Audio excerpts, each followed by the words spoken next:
আজকে চলে এলাম রিকের বাড়িতে খেতে, মাংস খাবো আজকে।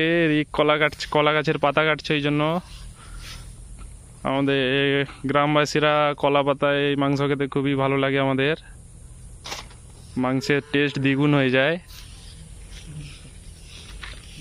রিক খুব ভালো শরীরটা বানিয়েছে।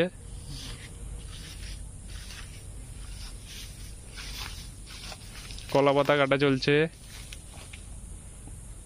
কচি কলা পাতা, সেই টেস্ট, সেই সাইজ পাতা, সেই সাইজ,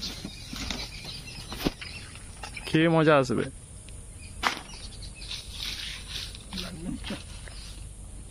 কলা পাতা নিয়ে নেওয়া হলো আর বাড়ির দিকে যাচ্ছি। একটা চালানি মাল আজকে আমরা খাবো ভেবেছি, ওইটার মাংস হয়েছে, খেয়ে জানাচ্ছি কেমন টেস্ট। চলো আজকের জন্য টাটা।